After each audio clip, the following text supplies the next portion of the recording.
2016 മുതൽ കടകംപള്ളി അതിലേക്ക് കടകംപള്ളി സുരേന്ദ്രൻ അതിലേക്ക് കഴക്കൂട്ടത്തേക്ക് വരുന്നു.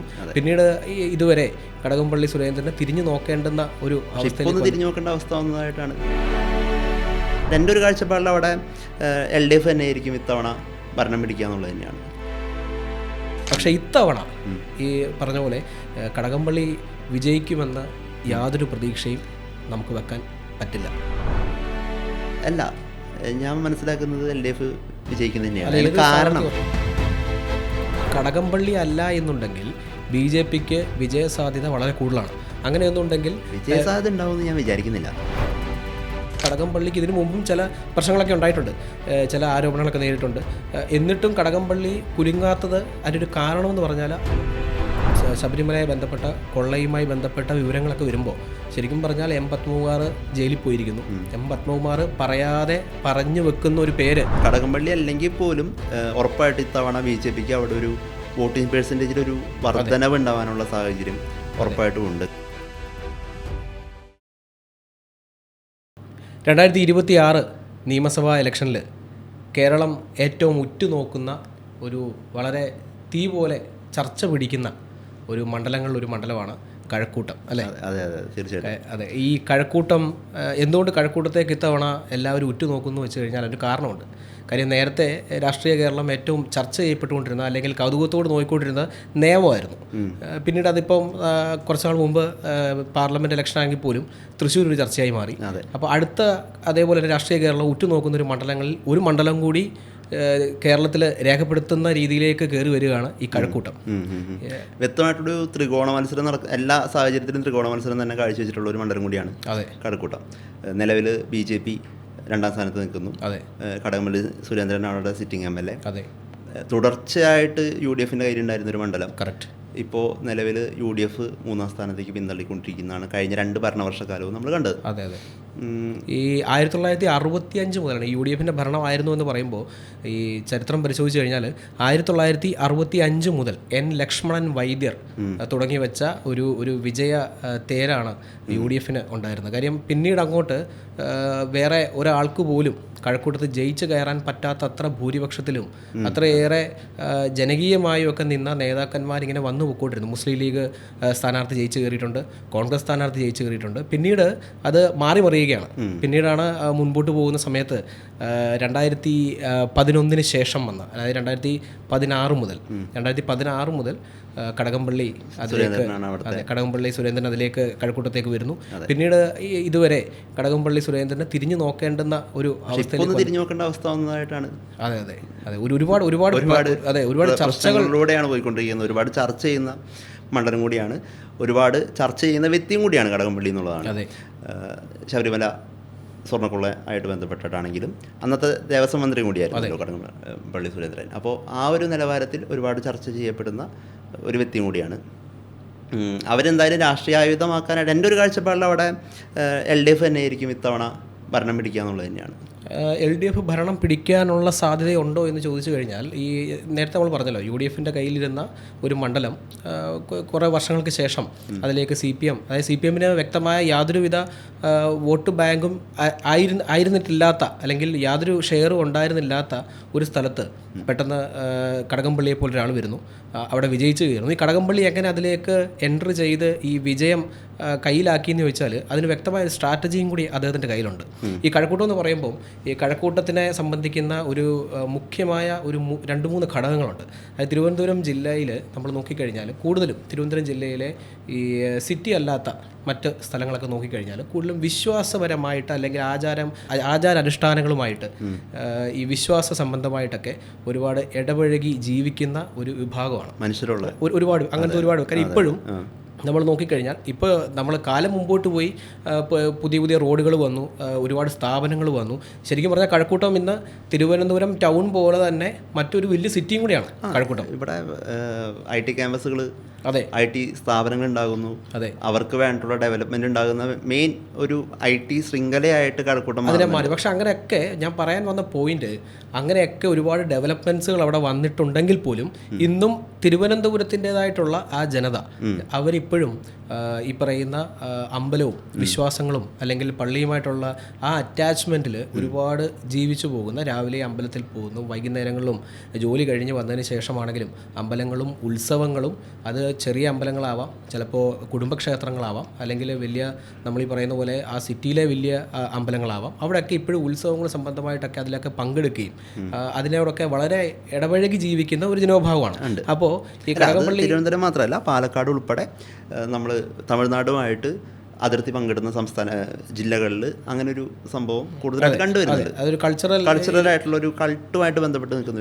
ഒരു കാര്യം കൂടിയാണ്. അപ്പോൾ അങ്ങനെയുള്ളൊരു സ്ഥലത്ത് കടകംപള്ളി ഉപയോഗിച്ച ഒരു സ്ട്രാറ്റജി എന്ന് പറഞ്ഞു കഴിഞ്ഞാൽ, അദ്ദേഹം അവിടെ ഈ ടൂറിസം ഡിപ്പാർട്ട്മെൻറ്റുമായിട്ട് ചേർന്ന് ഒരുപാട് ഈ എന്താ പറയുക, നമ്മൾ വഴിയോര വിശ്രമ കേന്ദ്രങ്ങൾ അല്ലെങ്കിൽ ഈ അമ്പലങ്ങളുമായിട്ടൊക്കെ ചേർന്ന് അവിടെ നമ്മൾ ഇപ്പം ശബരിമലയുമായിട്ടൊക്കെ ബന്ധപ്പെടുത്തി വിശ്രമ കേന്ദ്രങ്ങൾ അല്ലെങ്കിൽ ഇടത്താവളങ്ങൾ അങ്ങനെയൊക്കെ ഒരുപാട് നിർമ്മിച്ചെടുക്കുകയുണ്ടായി. അപ്പോൾ ശരിക്കും പറഞ്ഞാൽ അത് കഴക്കൂട്ടം ഈ ശ്രദ്ധിച്ച് നോക്കുകയാണെങ്കിൽ ഈ ശബരിമല പാതയുമായി ബന്ധപ്പെട്ട് കൃത്യമായി വരുന്ന ഒരു റൂട്ടല്ല ഈ കഴക്കൂട്ടം എന്ന് പറയുന്നത്. കാര്യം കഴക്കൂട്ടം ഒരു റൂട്ടല്ല, അവിടെ ഇടത്താവളങ്ങൾ ആവശ്യമില്ലാത്ത ഒരു സ്ഥലങ്ങൾ വേണമെങ്കിൽ പറയാം. പക്ഷേ എന്നിട്ട് കൂടി അയ്യപ്പ ദർശനത്തിനായിട്ട് പോകുന്ന ആളുകളെ അവർക്കൊരു കൺസിഡറേഷൻ കൊടുത്തുകൊണ്ട് ഒരുപാട് ശബരിമല ഇടത്താവളങ്ങൾ പല അമ്പലങ്ങളിലും, അതായത് കഴക്കൂട്ടത്ത് ചെന്ന് കഴിഞ്ഞാൽ അവിടുത്തെ പല അമ്പലങ്ങളിലും പല ഇടത്താവളങ്ങളും നമുക്ക് കാണാൻ പറ്റും. അത് ടൂറിസം ഡിപ്പാർട്ട്മെൻറ്റുമായിട്ട് ചേർന്ന് അദ്ദേഹം ചെയ്തതാണ്. പിന്നെ അവിടുത്തെ കമ്മിറ്റിയിലുള്ള, അതായത് ചെറിയ അമ്പലം ആയിക്കോട്ടെ, കുടുംബക്ഷേത്രങ്ങളായിക്കൊള്ളട്ടെ, എല്ലാ അമ്പലങ്ങളുമായി ചേർന്ന് അവിടുത്തെ കമ്മിറ്റിയിലെ ആളുകളുമായിട്ട് ഒരു വലിയ ബന്ധം സ്ഥാപിച്ച് ആ രീതിയിൽ ആ ബന്ധത്തിലൂടെ മുമ്പോട്ട് കയറി വന്ന ഒരാളാണ് ഈ കടകംപള്ളി. അതുകൊണ്ട് തന്നെയാണ് കടകംപള്ളിക്ക് ഇതിനു മുമ്പും ചില പ്രശ്നങ്ങളൊക്കെ ഉണ്ടായിട്ടുണ്ട്, ചില ആരോപണങ്ങളൊക്കെ നേരിട്ടുണ്ട്. എന്നിട്ടും കടകംപള്ളി കുലുങ്ങാത്തത് അതിനൊരു കാരണമെന്ന് പറഞ്ഞാൽ അവിടുത്തെയുള്ള ജനവിഭാഗവുമായിട്ടുള്ള അവിടുത്തെ ജനങ്ങളുടെ വിശ്വാസത്തെ സംരക്ഷിച്ച് നിർത്തുന്ന ഒരു റെപ്രസെൻറ്റേറ്റീവ് എന്ന് അവരുടെ ഉള്ളിൽ ഒരു തോന്നൽ ആ കടകംപള്ളിക്ക് ഉണ്ടാക്കാൻ സാധിച്ചിട്ടുണ്ട്. അതുകൊണ്ട് തന്നെയാണ് കടകംപള്ളി എത്രയും ഈ പറയുന്ന BJPയുടെ കഴിഞ്ഞ തവണത്തെയും അല്ലെങ്കിൽ അതിനു മുമ്പും BJP ഇത്രമാത്രം ഒരു മത്സരം അവിടെ കാഴ്ച വെച്ചിട്ട് കൂടി കടകംപള്ളിയുടെ ഉറച്ച വോട്ടുകളൊന്നും നഷ്ടപ്പെടാതെ മുമ്പോട്ട് പോകുന്നൊരു കാരണം അതാണ് ഉറപ്പായിട്ടും. പക്ഷേ ഇത്തവണ ഈ പറഞ്ഞ പോലെ കടകംപള്ളി വിജയിക്കുമെന്ന് യാതൊരു പ്രതീക്ഷയും നമുക്ക് വെക്കാൻ പറ്റില്ല. മെയിൻ കാരണം സ്വർണ്ണക്കൊള്ള തന്നെയായിരിക്കും. അതെ, സ്വർണ്ണക്കൊള്ള തന്നെയാണ് അതിനകത്തൊരു വിഷയം. കാര്യം കടകംപള്ളിയിൽ ഒരു വിശ്വാസം, അത് തന്നെയാണ് ഈ വിശ്വാസ സമൂഹത്തിന് ഈ പറയുന്ന പോലെ അതൊരു പ്രശ്നം കൂടിയുണ്ട്. കാര്യം എന്താണെന്ന് വെച്ച് കഴിഞ്ഞാൽ അവരത്രയും വിശ്വസിച്ച് നിൽക്കുന്ന ഒരു ഞാൻ പറഞ്ഞാൽ ഈ ഒരു വിശ്വാസ സമൂഹമായിട്ട് ബന്ധപ്പെട്ട ഒരു സ്ഥലം. അവിടെ അപ്പോൾ ദേവസ്വം ബോർഡ് മന്ത്രിയായിട്ടിരുന്നു. അപ്പോൾ അതിനുശേഷം ഇപ്പോൾ ഈ ഒരു 4-5 മാസം മുൻപ് ശബരിമലയെ ബന്ധപ്പെട്ട കൊള്ളയുമായി ബന്ധപ്പെട്ട വിവരങ്ങളൊക്കെ വരുമ്പോൾ ശരിക്കും പറഞ്ഞാൽ M. പത്മകുമാർ ജയിലിൽ പോയിരിക്കുന്നു. M. പത്മകുമാർ പറയാതെ പറഞ്ഞു വെക്കുന്ന ഒരു പേര് ഈ കടകംപള്ളിയാണോ എന്നുള്ള ഒരു സംശയത്തിൻ്റെ മുൾമുനയിൽ നിൽക്കുകയാണ് ഇപ്പോഴും. അതെ, പക്ഷെ അതിനകത്ത് ഇപ്പോഴും അന്നത്തെ ദേവസ്വം മന്ത്രിയാണ് കടകംപള്ളി എന്നുള്ളതാണ്. അതിലുപരി ആരോപണങ്ങൾ ഉണ്ടെന്നുണ്ടെങ്കിൽ പോലും ഈ പോറ്റിക്കെതിരെയുള്ള തെളിവുകൾ പോലെ തന്നെ, അല്ലെങ്കിൽ അങ്ങനെ ഒരു തെളിവ് ഈ പറഞ്ഞ വ്യക്തിക്കെതിരെ ഇല്ല എന്നുള്ളതാണ്. ആരോപണങ്ങളിൽ തന്നെ നിൽക്കുന്ന ചർച്ചകളിലൂടെയാണ് സോഷ്യൽ മീഡിയയിലാണെങ്കിലും, അല്ലെങ്കിൽ ചർച്ചകളൊക്കെ തന്നെയും ആരോപണങ്ങൾ മാത്രമായിട്ടാണ് നിൽക്കുന്നത്. അതുകൊണ്ട് ഇനിയിപ്പോൾ കടകംപള്ളിയാണോ സ്ഥാനാർത്ഥിയായിട്ട് വരാൻ പോകുന്നത് എന്ന് വരെ ഉറപ്പില്ലാത്തൊരു സാഹചര്യമാണ് ഇപ്പോൾ അവിടുത്തെ ഒരു രാഷ്ട്രീയ സാഹചര്യം എന്ന് പറയുന്നത്. അതെ തീർച്ചയായിട്ടും. അത് പാർട്ടി നേതൃത്വത്തിൽ വരെ ഇപ്പോൾ ഒരു ചർച്ച ഇതുമായി ബന്ധപ്പെട്ട് സ്ഥാനാർത്ഥിത്വവുമായി ബന്ധപ്പെട്ട് നടക്കുന്നുണ്ട്. കാര്യം കടകംപള്ളി ഇനിയും നിന്നാൽ അവിടെ ഒരു വിജയം, കടകംപള്ളിക്ക് വിജയം ലഭിച്ചിട്ടില്ല എന്നുണ്ടെങ്കിൽ അത് മുഴുവനായുള്ള പാർട്ടി സംവിധാനത്തെ തന്നെ ചിലപ്പോൾ പുറകോട്ട് കൊണ്ടുപോകാൻ സാധ്യതയുണ്ട്. അപ്പോൾ അത്രയും വലിയ റിസ്ക്കും കൂടെ പാർട്ടി എടുക്കാൻ തയ്യാറാകുമോ എന്നുള്ളത് ഒരു പാർട്ടി കേന്ദ്രങ്ങളൊക്കെ ഒരു ചർച്ച നടന്നുകൊണ്ടിരിക്കുകയാണ്. കടകംപള്ളി അല്ലെങ്കിൽ പോലും ഉറപ്പായിട്ട് ഇത്തവണ BJPക്ക് അവിടെ ഒരു വോട്ടിംഗ് പെർസെൻറ്റേജിലൊരു വർധനവ് ഉണ്ടാവാനുള്ള സാഹചര്യം ഉറപ്പായിട്ടും ഉണ്ട്. കഴിഞ്ഞ തവണ 29% വോട്ട് ശതമാനം കിട്ടിയൊരു മണ്ഡലം കൂടിയാണ്. അതൊരു 30-35 മാറുമെന്നാണ് പ്രതീക്ഷിക്കുന്നത്. ആ ഒരു മാറ്റം വരാനുള്ള സാധ്യതയുണ്ട്. പ്രതിപക്ഷത്ത് ഇപ്പോഴും BJP തുടരാനുള്ള സാഹചര്യം കൂടി ഞാൻ മനസ്സിലാക്കുന്നുണ്ട്. ഇപ്പം അതൊരു വലിയൊരു ചർച്ച ചെയ്യുമെന്നൊരു പോയിന്റാണ്. അത് തന്നെയാണ് BJP ഉറ്റുനോക്കുന്നത്. കാര്യം കടകംപള്ളി അല്ല എന്നുണ്ടെങ്കിൽ BJPക്ക് വിജയസാധ്യത വളരെ കൂടുതലാണ്. അങ്ങനെയൊന്നുണ്ടെങ്കിൽ വിജയസാധ്യത ഉണ്ടാവുമെന്ന് ഞാൻ വിചാരിക്കുന്നില്ല. കാരണം അവർക്കുണ്ടാകുന്ന ഒരു 49% ഉണ്ടായിട്ടുള്ള LDFനുള്ള ഒരു 49% വോട്ടുകളുണ്ട്. അത് കുറയും, അത് BJP ആയിട്ട് അത് കോമ്പറ്റ് ചെയ്യപ്പെടുമെന്ന് ഞാൻ വിചാരിക്കുന്നില്ല. കാരണം അവരുടെ മെയിൻ ആയിട്ടുള്ള രാഷ്ട്രീയ ആയുധം അവിടെ ഉണ്ടായിട്ടുള്ള വികസനങ്ങൾ തന്നെയാണ്. അതായത് പുതിയ വോട്ടർമാർ എപ്പോഴും LDFൻ്റെ ഒരു വോട്ട് ബാങ്ക് നമുക്ക് പരിശോധിച്ച് കഴിഞ്ഞ് കഴിഞ്ഞാൽ അവിടെ പുതിയ വോട്ടർമാർ കുറച്ചും കൂടി കൂടുതലായിട്ട് ഈ IT പ്രൊഫഷണൽസ് ഉൾപ്പെടെയുള്ള വ്യക്തികളുടെ വോട്ട് ഭീകരമായിട്ട് LDFന് പറയാനുള്ള സാധ്യതയാണ് ഞാൻ കാണുന്നത്. പിന്നെ ഈ IT ക്യാമ്പസുകൾ ഉണ്ടായതിൻ്റെ ഭാഗമായിട്ടുണ്ടായ വ്യത്യാസം മെയിനായിട്ട് അത് ഉണ്ടാവാനായിട്ടുള്ള സാഹചര്യം ഞാൻ കാണുന്നുണ്ട്. അതുകൊണ്ട് BJP ഒരു കോമ്പറ്റീറ്ററാണ്. ഉറപ്പായിട്ട് 29% എന്നുള്ളത് വോട്ടിംഗ് ബാങ്ക് എങ്ങനെ ഒരു 35% വർദ്ധിക്കുന്നതാണ് ഞാൻ വിചാരിക്കുന്നത്. കടകംപള്ളി അല്ലെങ്കിൽ കടകംപള്ളിയാണെങ്കിൽ ചിലപ്പോൾ പരാജയത്തിന് വരെ സാധ്യതയുള്ള ഒരു മണ്ഡലം കൂടിയാണ്.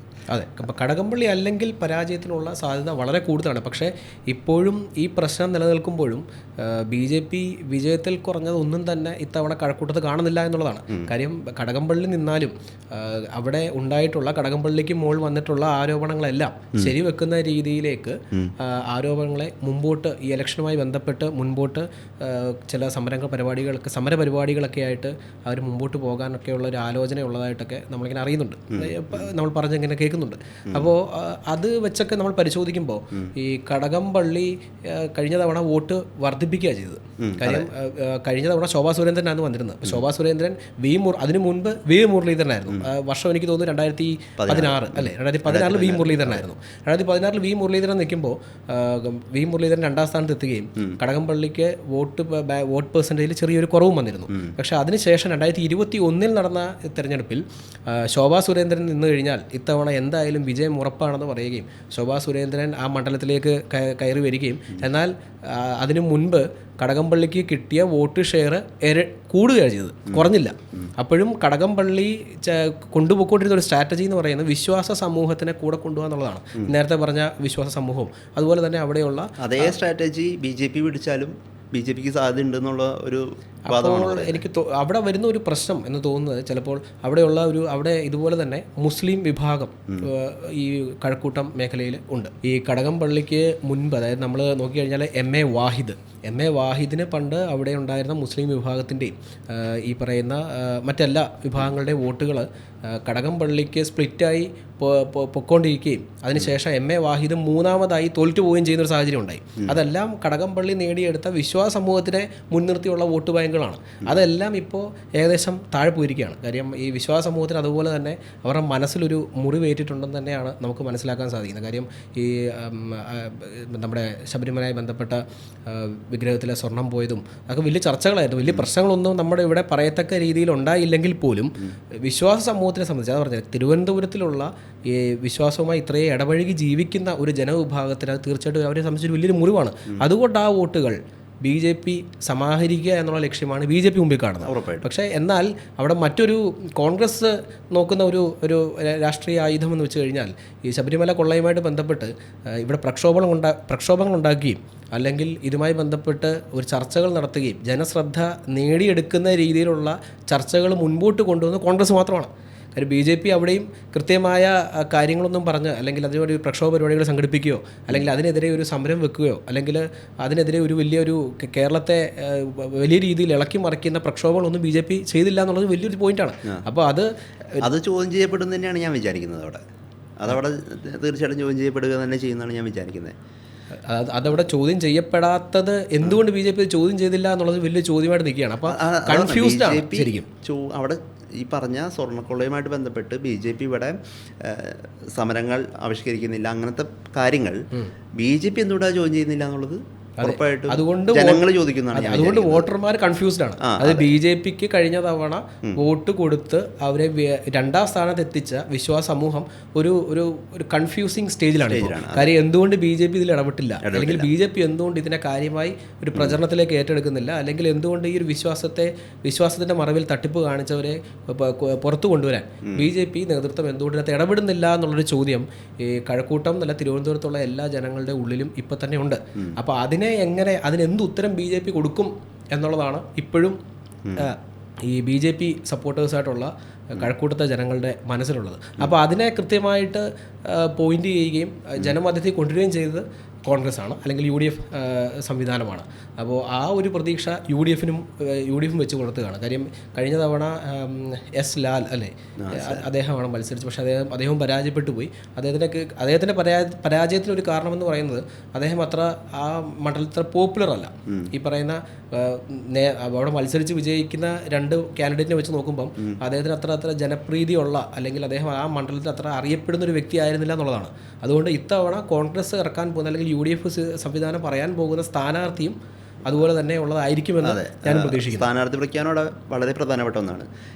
എസ് ലാലിനെ വെച്ചിട്ട് പോലും നമുക്ക് ഏകദേശം 7,000 വോട്ട്, 8,000 വോട്ടിന്റെ ഡിഫറൻസ് ആണ് BJP ആയിട്ട് കോൺഗ്രസിന് ഉണ്ടായത്. എസ് എസ് ലാലിന് കിട്ടിയ ഭൂരിപക്ഷ കുറവുണ്ടായിരുന്നത്. അപ്പോൾ ഇത്തവണ ഈ പറഞ്ഞ പോലെ 8,000 വോട്ടിന്റെ ഭൂരിപക്ഷം എന്ന് പറയുന്നത് വലിയൊരു ഭൂരിപക്ഷമായിട്ട് ഞാൻ വിചാരിക്കുന്നില്ല. അപ്പോൾ സെക്കൻഡ് വരാനുള്ള സാധ്യതയും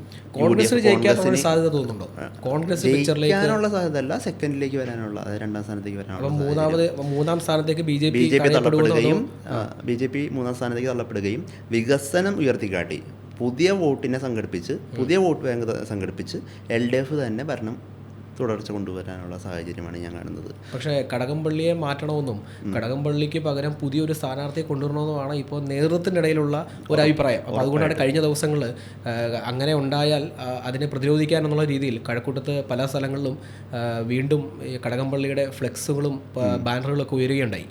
അത് നാട്ടുകാരുടെ ഒരു അവർ ചെയ്ത ഒരു രീതിയിലാണ് എന്നുള്ള രീതി തന്നെ പല സ്ഥലങ്ങളിലും ബോർഡുകളൊക്കെ ഉയരുകയുണ്ടായി. കടകംപള്ളി അല്ല എന്നുണ്ടെങ്കിൽ അവിടെ വിജയിക്കാൻ പറ്റില്ല, LDF നേതൃത്വത്തിന് അവിടെ ഒരു വിജയം ഉണ്ടാവില്ല എന്ന് അവിടുത്തെ കമ്മിറ്റികൾ, ലോക്കൽ കമ്മിറ്റികൾ തന്നെ തർപ്പിച്ച് പറയുകയും ചെയ്യുന്നു. നിലവിലെ സാഹചര്യത്തിൽ കടകംപള്ളിനെ നിർത്തിക്കഴിഞ്ഞ് കഴിഞ്ഞാൽ വോട്ടിംഗ് ശതമാനം, വോട്ട് കിട്ടും എന്നുള്ള തെറ്റുകാരൻ LDFനുണ്ടെന്ന് ഞാൻ വിചാരിക്കുന്നില്ല.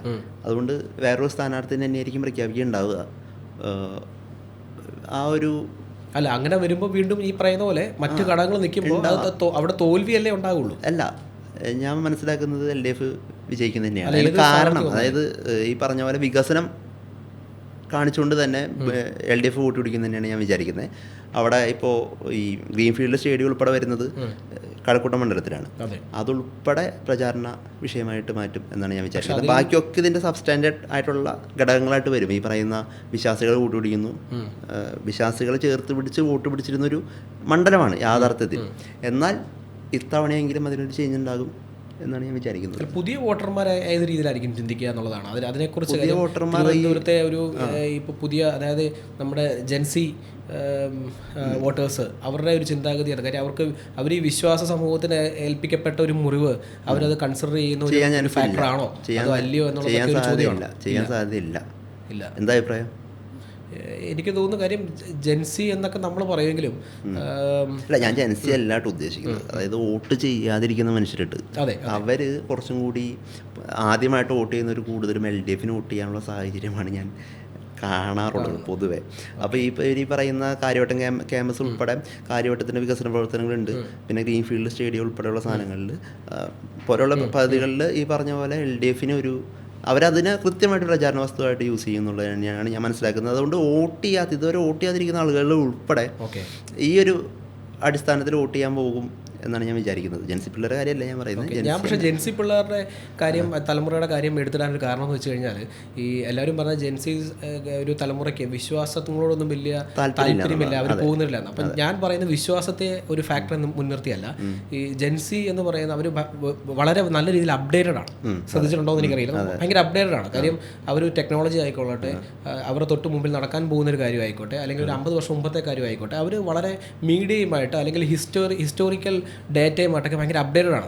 കാര്യം അവർക്ക് ഇതിന് മുമ്പ് അവർ പഠിച്ചിട്ടുള്ള കാര്യങ്ങളായിരിക്കണമെന്നില്ല. അവർ ചിലപ്പോൾ ഇപ്പോൾ ഈ ഒരു നിമിഷം മുതൽ അതിനെ കാണുകയും അതിനൊരു ക്യൂരിയോസിറ്റി ഉണ്ടാവുകയും അതിനെക്കുറിച്ച് റിസർച്ച് ചെയ്യുകയും ചെയ്യുന്ന ഒരു മെൻറ്റാലിറ്റി ഉള്ള ഒരു വിഭാഗമാണ് ഈ ജെൻസി എന്ന് പറയുന്നത്. അപ്പോൾ ഈ ഓൺലൈൻ മീഡിയകളിൽ ഈ കഴിഞ്ഞ ഒരു കുറച്ച് നാളുകളായിട്ട് പ്രതിപക്ഷ നേതാവ് VD സതീശൻ്റെ ആശയങ്ങളും അദ്ദേഹം മുമ്പോട്ട് കൊണ്ടുവെക്കുന്ന ഒരുപാട് കാര്യങ്ങൾ, ഇപ്പോൾ കേരളത്തെക്കുറിച്ച് അദ്ദേഹം കാണുന്ന രീതി, അദ്ദേഹത്തിൻ്റെ ഒരു ഭയങ്കര വൈറലായ ഒരു വീഡിയോ ഉണ്ടായിരുന്നു.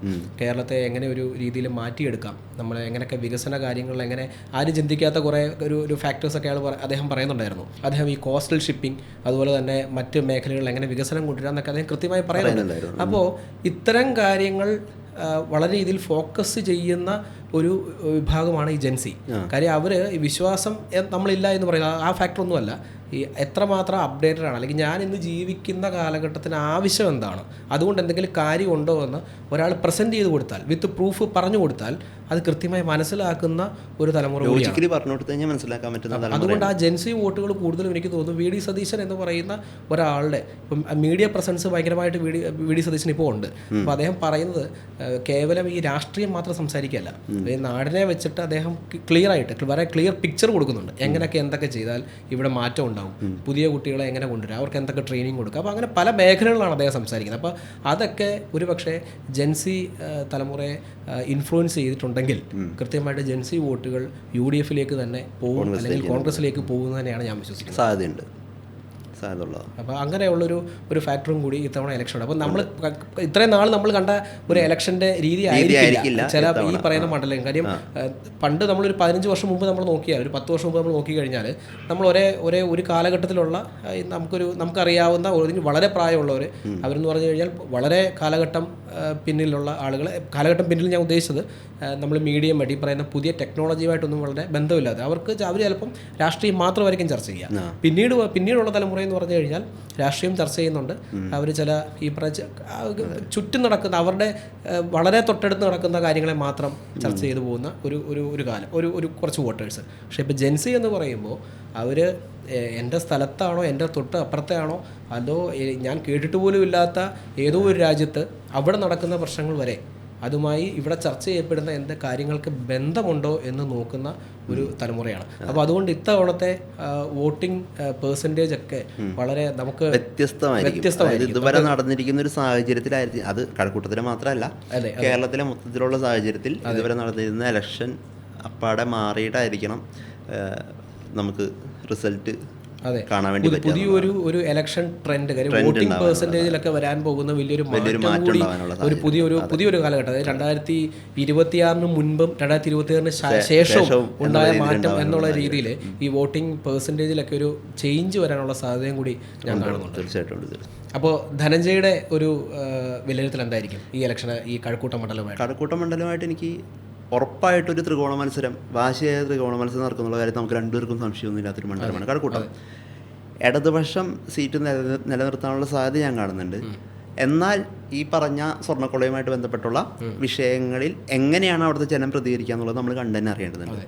പക്ഷേ BJP മൂന്നാമത് പോകാനുള്ള സാധ്യതയാണ് ഞാൻ കാണുന്നത്. കാരണം കഴിഞ്ഞ 2 ഭരണവർഷവും നമുക്ക് BJPയുടെ വോട്ട് ശതമാനം കുറയുന്നതായിട്ടാണ് കണ്ടിരിക്കുന്നത്. മാത്രമല്ല UDF-ൻ്റെ നിലനിർത്തിക്കൊണ്ട് പോയിരുന്ന ഒരു മണ്ഡലമാണ്. അവർ തിരിച്ചു പിടിക്കാനുള്ള എന്ത് പരിപാടി അവിടെ ചെയ്യാനുള്ള സാഹചര്യമുണ്ട്. അതായത് അവർക്കത് തിരിച്ചു പിടിച്ചേ പറ്റുള്ളൂ എന്നുള്ളൊരു അവസ്ഥയും കൂടിയുണ്ട്. അതുകൊണ്ട് കോൺഗ്രസ് അവിടെ പരമാവധി ശ്രമിക്കും. അതുകൊണ്ട് തന്നെ രണ്ടാമതോ അല്ലെങ്കിൽ BJPയുടെ വോട്ടിംഗ് പേഴ്സൻറ്റേജ് പരമാവധി കുറയ്ക്കാനായിട്ട് UDF ശ്രമിക്കുന്നതാണ് ഞാൻ വിചാരിക്കുന്നത്. ഉറപ്പായിട്ടും വികസനങ്ങൾ തന്നെയായിരിക്കും കൂടുതലും അവിടെ LDF-ൻ്റെ ഒരു പ്രചാരണ വിഷയം എന്നുള്ളത്. എനിക്ക് തോന്നുന്നു എന്തായാലും ഈ പറഞ്ഞ ഫാക്ടേഴ്സൊക്കെ ഉണ്ടെങ്കിലും ഞാൻ കാണാൻ പോകുന്നത് ചിലപ്പോൾ ചെറിയ വ്യത്യാസങ്ങൾ ഉണ്ടാവാം. ഈ പറയുന്ന പോലെ തന്നെ സംഭവിക്കാനുള്ള സാധ്യത കൂടുതൽ ഞാൻ കാണുന്നത് LDF ജയിക്കാനും BJP രണ്ടാമതാകാനും വീണ്ടും പഴയ പോലെ തന്നെ ചരിത്രം ആവർത്തിക്കാനുള്ള സാധ്യത കാണുന്നുണ്ട്. പക്ഷേ എന്നാലും അതിനുള്ള അട്ടിമറി ഞാൻ പ്രതീക്ഷിക്കുന്നത് നല്ലൊരു UDF സ്ഥാനാർത്ഥി അവിടെ വന്നാൽ, കോൺഗ്രസ് സ്ഥാനാർത്ഥി വന്നാൽ കോൺഗ്രസ് സ്ഥാനാർത്ഥി വിജയിച്ച് കയറാനും ഈ പറയുന്ന LDF മൂന്നാമതേക്ക് പോകാനും BJP രണ്ടാമത് വരാനുള്ള സാധ്യതയാണ് ഞാൻ കാണുന്നത്. അപ്പോൾ നമുക്ക് എന്തായാലും കാത്തിരിക്കാം. നമുക്ക് വീണ്ടും ചർച്ചയുമായിട്ട് വരാം. ഉറപ്പായിട്ടും. Okay thank you.